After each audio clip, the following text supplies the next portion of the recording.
Halo, hai semuanya. Kembali lagi di materi US IPS part sejarah bagian kedua. Kali ini kita akan membahas masa Hindu-Buddha di Indonesia.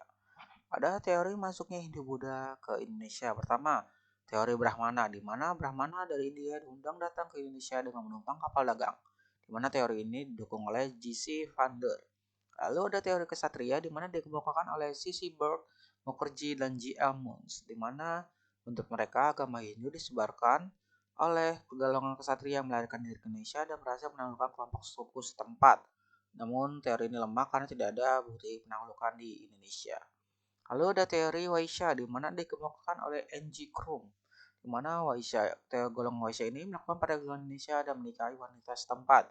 Kemudian wanita dan keluarganya memeluk agama Hindu, di mana tapi teori ini dianggap lemah karena para pedagang itu tidak memahami isi Weda, kitab utama agama Hindu. Lalu ada teori arus balik, di mana teori ini bangsa Indonesia datang ke India, belajar tentang agama, kemudian balik lagi ke Indonesia dan menyebarkan agamanya. Pendukung teori ini itu FDK Bosch. Lalu pengaruh masa Hindu-Buddha di Indonesia. Di bidang sosial, terdapat pembagian kasta atau catur warna, di mana ada kasta Brahmana, yaitu ulama dan pendeta, kasta ksatria, raja, bangsawan, panglima, dan tentara, dan kasta Waisya itu pedagang, kasta Sudra itu penduduk di luar ketiga kasta di atasnya. Lalu ada bidang politik, di mana muncul sistem kerajaan yang dipimpin oleh raja secara turun-temurun. Di bidang ekonomi, muncul perekonomian perdagangan dan munculnya pelabuhan-pelabuhan besar sebagai bandara perdagangan. Di bidang agama, yang tadinya menganut animisme dan dinamisme kemudian beralih memeluk agama Hindu dan Buddha.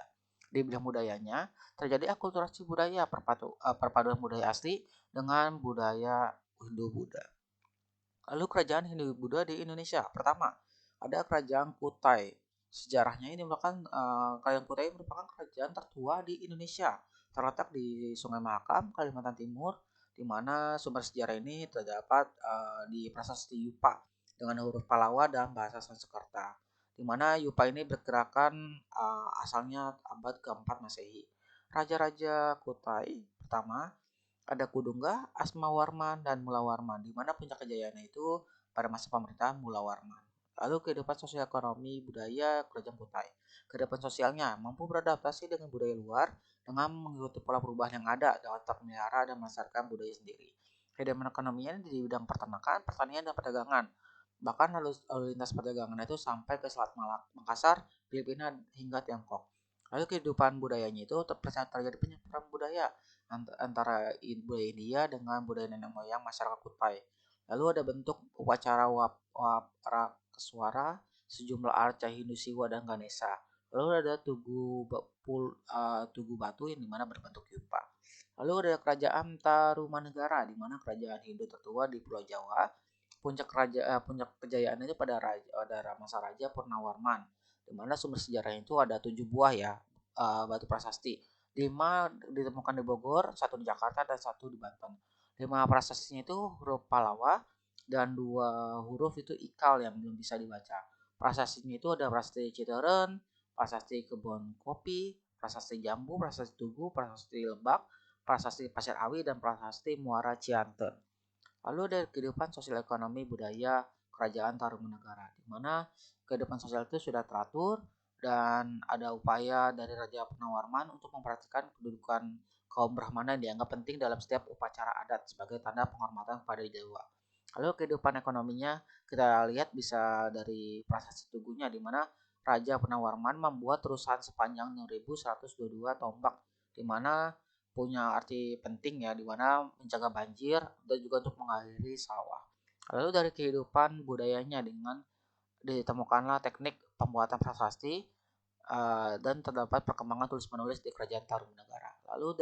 Lalu ketiga itu ada kerajaan Sunda, di mana berdiri pada abad ke-7, berada di Pakuan Pajajaran, di mana peninggalannya itu ada situs Batu Kalde, Candi Ronggeng, Candi Cangkuang, Candi Cibuaya, Candi Bujong Menje, situs Astana Gede, dan Karang Kamulyan.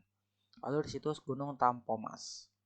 Lalu kehidupan politik pemerintahan sosial dan ekonomi kerajaan Sunda, di mana raja yang pernah memerintah itu ada Sri Jayap Hupati, lalu ada Prabu Maharaja, Prabu Raja Wastu, Sri Baduga Maharaja, Prabu Surawi Sesa, dan Prabu Ratu Dewata. di mana perekonomian itu didukung oleh pertanian dan perdagangan. Lalu ada kerajaan Sriwijaya, di mana raja yang terkenal itu Balaputra Dewa, di mana pada abad ke-8 dan ke-9 Masehi. Sumber kerajaan Sriwijaya itu baik ditemukan dalam negeri berupa prasasti dan luar negeri. Prasastinya itu dalam negeri itu ada prasasti Kedukan Bukit, prasasti Talang Tuo, prasasti Telaga Batu, prasasti Kota Kapur, prasasti Karangbrahi, dan prasasti Palas Pasema. Lalu kalau di luar negeri itu ada prasasti Ligor, prasasti Nalanda, dan prasasti Tanjore. Lalu ada faktor penyebab kenapa sih kerajaan Majapahit Sriwijaya itu bisa menjadi kerajaan maritim. Pertama, letaknya strategis. Lalu kedua, Sriwijaya punya armada laut yang kuat dan runtuhnya kerajaan Funan. Lalu dari kehidupan sosial, ekonomi, dan budaya kerajaan Sriwijaya, di mana punya hubungan baik dengan kerajaan lainnya di Jawa, Benggala, dan juga India. Punya letak yang strategis, di mana terletak di antara India dan Tiongkok, sehingga aktivitas ekonominya adalah perdagangan. Lalu dari sisi budayanya, di mana Sriwijaya itu menjadi pusat pendidikan agama Buddha di Asia, di mana menggunakan bahasa Melayu kuno sebagai bahasa sehari-harinya penduduk Sriwijaya ini. Lalu faktor kemunduran dari Sriwijaya, pertama, serangan kerajaan Chola dari India tahun 1203 Masehi dan 1030 Masehi. Serangan ini mengakibatkan persaingan politik dan perdagangan. Lalu melemahnya perekonomian Sriwijaya akibat pengendapan lumpur di Sungai Musi. Lalu adanya serangan ekspedisi Pamalayu dari kerajaan Singosari dan serangan Majapahit tahun 1477 Masehi.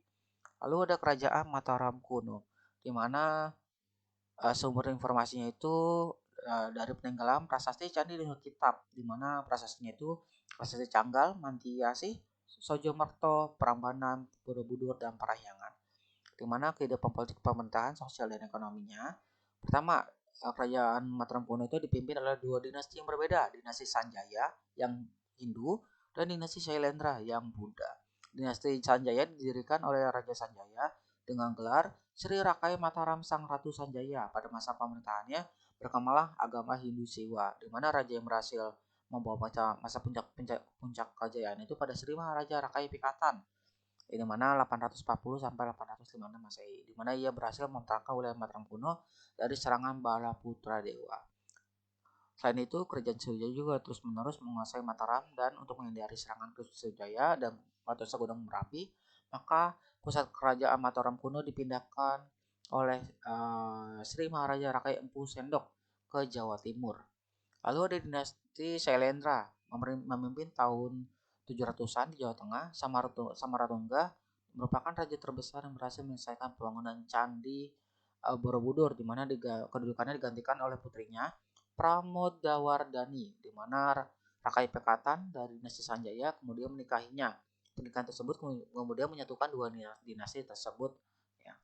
Lalu penduduknya itu punya toleransi beragama yang tinggi, dan wilayah Mataram kuno itu sangat subur karena ada sungai besar yang mengalir, di mana kemudian berkembanglah sektor pertanian dan pemanfaatan sarana transportasi air. Lalu ada kerajaan Medang, di mana didirikan oleh Empu Sendok di wilayah Jawa Timur. Peninggalan itu ada Candi Gunung Gangsir, Candi Songgoroti, dan Candi Belahan, lalu prasasti Kalkuta berisi silsilah Raja Airlangga. Kehidupan politik, pemerintahan, sosial, dan ekonomi kerajaan Medang. Pertama, didirikan oleh Empu Sendok sebagai pendiri dinasti. Terjadilah peristiwa Pralaya, di mana serangan Raja Urawari dari sekutu dari Sriwijaya Isyana kemudian diperintahkan oleh Dharma Wangsa. Lalu pada masa pemerintahan raja terbesar Medang itu Airlangga, di mana memindahkan pusat kerajaan dari Wutanmas ke Kahuripan, di mana Raja Airlangga ini juga membangun Waduk Waringin Pitu untuk mencegah banjir di wilayah Sungai Berantas. Pada masa akhir pemerintahannya, Raja Airlangga memerintahkan Empu Barada agar membagi kerajaan menjadi dua, ada Jenggala dan juga Panjalu atau Kediri, untuk menghindari perang saudara. Lalu dari segi penduduknya, kerajaan itu punya toleransi yang tinggi, di mana meskipun dinasti Isyana itu dinasti yang kerajaan Hindu, tapi mereka tetap hidup berdampingan dengan penganut agama Buddha.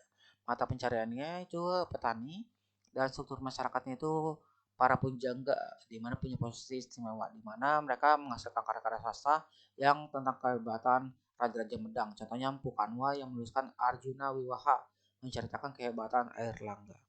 Lalu ada kerajaan Kediri, di mana kerajaan Kediri atau Panjalu ini merupakan lanjutan dari kerajaan Medang, didirikan di pusat dari Daha dan diperintahkan oleh Mapanji ke Rasakan. Beberapa peninggalan itu ada Kakawin Baratayuda oleh Empu Panulu dan Empu Sedah, Kakawin Semeradana oleh Empu Darmaja, Kakawin Lubdaka oleh Empu Tan Akung, Kitab Uretan Sacaka Uretan Sacaya oleh Empu Tan Akung, Kitab Kresenayana oleh Empu Triguna dan Prasasti Banjaran, di mana kehidupan politik pemerintahan sosial dan ekonominya Raja pertama itu Samara Wijaya putra Airlangga berhasil membawa Kediri pada masa kejayaan itu adalah Sri Jayabaya, di mana mengembangkan sektor maritim dan juga agraris, di mana terdapat juga ada Raja Sri Kameswara, Kertajaya, dan raja yang terakhir yang berhasil dikalahkan oleh Ken Arok dalam pertempuran di Gantar tahun 1222 Masehi. Lalu golongannya masyarakatnya terbagi menjadi tiga, ada bangsawan kerajaan, petani, dan non perintahan, di mana orang yang tidak memiliki pekerjaan ataupun bekerja selain petani. Lalu mayoritas penduduk itu petani, dan ada pula sebagai pedagang dan peternak dengan sistem pajak menggunakan hasil bumi.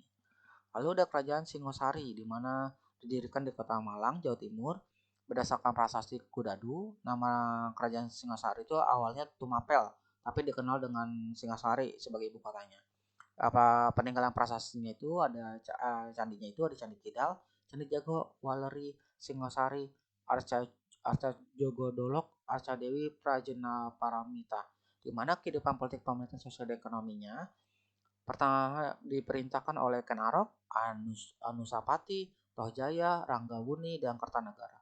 Di mana pada masa Kertanegara, Singasari itu mencapai puncak kejayaannya, di mana melakukan ekspedisi Pamalayu untuk melakukan penaklukan kerajaan Melayu dan juga menaklukkan daerah Sunda, Bali, Pahang, dan juga Maluku. Di mana dalam kehidupan masyarakatnya dikenallah sistem pajak dalam bentuk upeti, di mana dikenal juga sistem penanggalan pasaran Jawa. Lalu Singasari ini juga kerajaannya Hindu-Buddha ya, di mana Raja Negara agamanya Buddha Tantrayana yang merupakan sinkretisme agama Hindu Siwa dan juga Buddha. Lalu ada kerajaan Majapahit, di mana didirikan oleh Raja Wijaya, Raden Wijaya pada 10 November 1293 Masehi, di mana terletak di Mojokerto, Jawa Timur. Peninggalan itu ada prasasti Kudadu, Candi Uringin Lawang, Kitab Nagara Kertagama, Candi Jago, Candi Pari, Candi Rimbi, dan Simping. Kehidupan politik pemerintahan sosial ekonomi kerajaan Majapahit pertama yang memerintah itu pernah ada Raden Wijaya, Srijaya Negara, Tribuana Tunggadewi, Jaya Wisnuwardani, Hayam Wuruk, dan Wikrama Wardana, di mana pada masa puncak kejayaan itu pada masa kejayaan masa Hayam Wuruk, di mana hampir menguasai seluruh wilayah Nusantara. Dari segi penduduknya mayoritas bekerja di petani dan pedagang dengan komoditas yang jual belinya itu lada dan juga garam. Lalu seni arsitektur berkembang itu dibentuklah candi-candi berfungsi sebagai pendarmaan raja dan kuil pemujaan dewa. Oke, itu aja untuk pembahasan kali ini. Untuk candi-candi masa Hindu-Buddha di Indonesia akan dibahas di materi berikutnya. Wassalamualaikum warahmatullahi wabarakatuh dan adios.